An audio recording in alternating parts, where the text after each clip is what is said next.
Hello and welcome to the weekly roundup. I've rounded up the latest and greatest theme park news to share with you guys. Let's get started.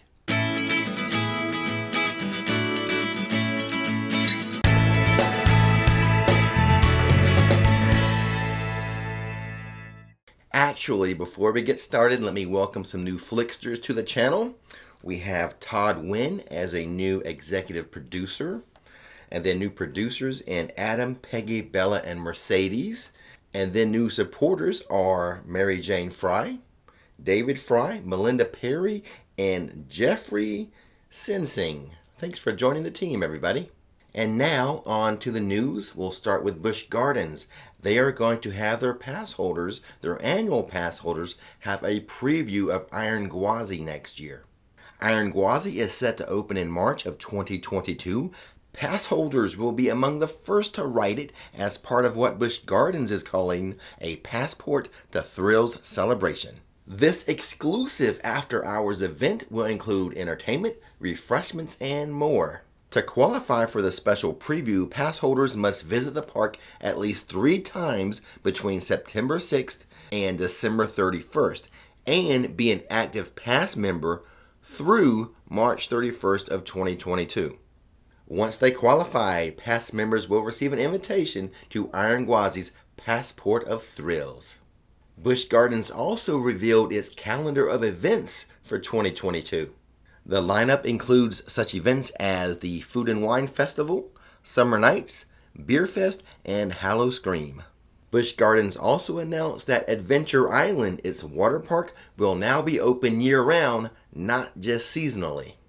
Like Busch Gardens, SeaWorld Orlando also is introducing some new pass holder perks, including its own Passport to Thrills celebration. With Passport to Thrills, SeaWorld will give its pass holders a chance to be among the first to ride its new roller coaster, Icebreaker.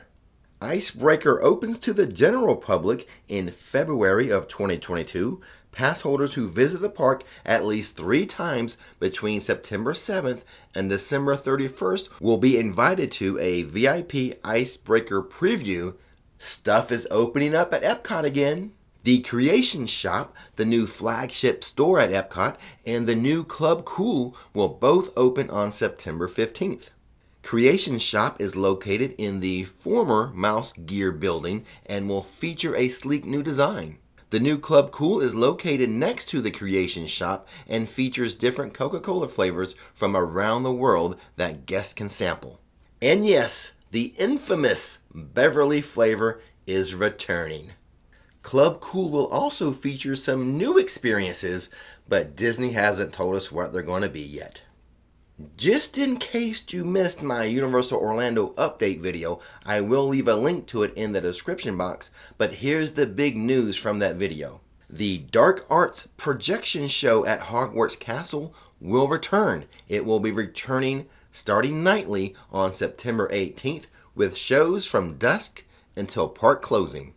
And it has been confirmed, along with the projection show returning for the Dark Arts, the Death Eaters will be returning to the streets of Hogsmeade. Hallow Scream at SeaWorld Orlando, happening for the first time this year, has begun. I'll leave some links in the description box for the videos we've done for that. But if you've ever wanted to see Nikki walk through a haunted house, go check out those links. It's a pretty fun experience to go through a haunted house with her. And in the feel-good story of the week, Disney has announced another animal birth. This time at Animal Kingdom, a brand new white rhino calf was born. Now, Disney World did not announce either the weight or the sex of the baby rhino, but baby rhino is backstage now bonding with mom. And now as for the You Be Trippin' segment of this video. This is where we talk about Rick's Road Trips, my second channel, the Adventure Travel channel. But what I want to mention with that, as far as this week is concerned, we did not meet our subscription goals where I was either going to go shark diving or skydiving. But don't despair. I'm going to set a new goal, give us a little longer time frame to achieve it. And also I'm going to lower the number. So if we hit this new goal, then I'll let you guys decide if I go shark swimming, or skydiving. So here's the new goal for Rix Road Trips. If we can get that channel up to 10,000 subscribers by the end of the year, December 31st, at midnight, then I'll let you decide if I should go do a video on shark diving or skydiving. But we have to hit the goal. Both of those things are kind of scary to me. I want to do at least one of them for you guys, but I'm going to keep dangling that carrot until we hit a subscription goal. So the new goal for Rix Road Trips, 10,000 subscribers by December 31st, and I'll let you choose shark diving or skydiving. I'll leave a link to the new channel in the description box.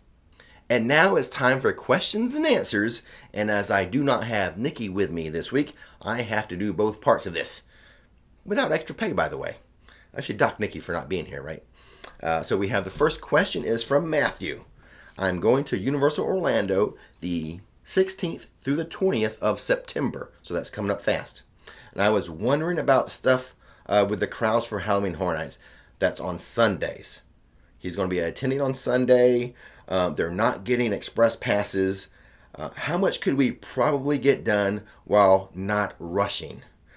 Matthew, I think you can still probably get, especially if you stay for all the hours of the event from beginning to end, you can still get all 10 houses in, I believe. Now, I was there. Did you say you're going to be there on a Sunday?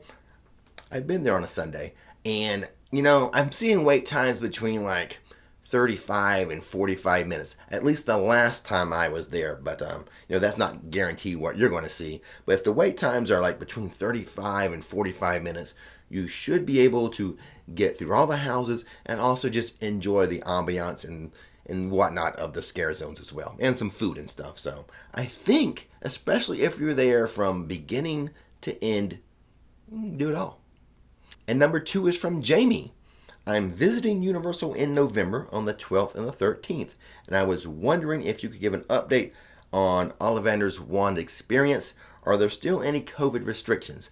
And I do not believe there is, Jamie. I believe that experience, the Wand experience, is totally back to normal. During the reopening phases, when the park reopened, they did have it by reservation, and then only your own party would go in for the experience.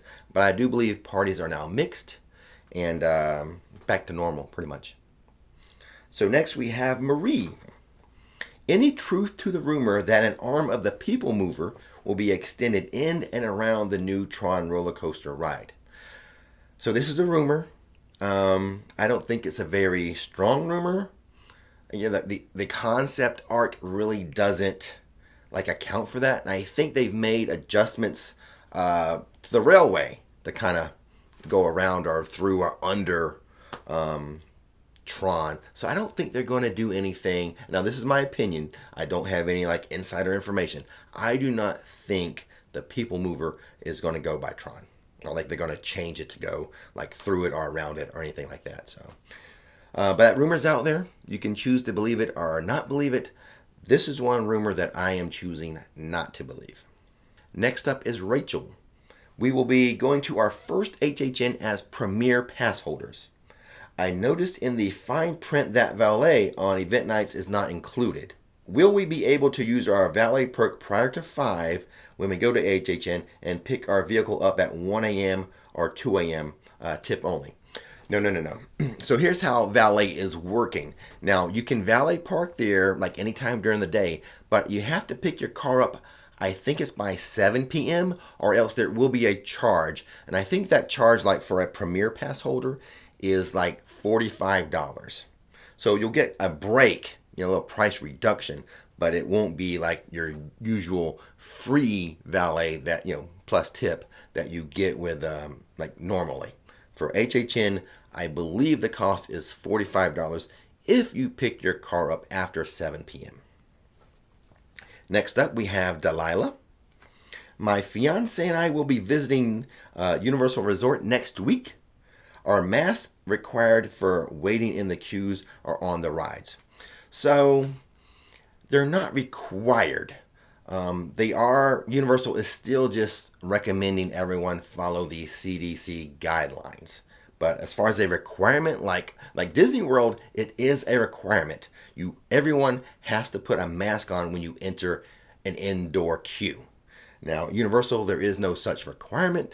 They're just asking everyone to go with the honor system of following the CDC guidelines. And then, is this last one? Yes, last one. Question number 6. So this is basically a Rix top 6 questions of the week. And this last one, number 6, is from Alex. Can you use Stay and Scream when using your Premier Pass HHN visit? Yes, you can. I just did it. I was doing a live stream at Universal Studios, and I had actually viewers remind me, because I'm like, oh, I cannot stay for HHN because my Frequent Fear Pass is not good for Saturdays other than the first Saturday and the last Saturday. So I'm like, oh, we'll just go over to Islands of Adventure. Well, I ran into some viewers who reminded me that I get a free, HHN ticket with my Premier Pass. And it did work on that night. Now, it doesn't work every night. You kind of have to double check the dates as far as when that free ticket is good. But yes, I scanned right into one of the Scream and Stay areas. No problem. So yes, it does work for that. And with that last question being done, we're all done for this week. So as always, don't miss the magic, don't miss the fun. Thanks for watching RixFlix, and now it's time to relax. And go check out the links I provided in the description box. See you next time.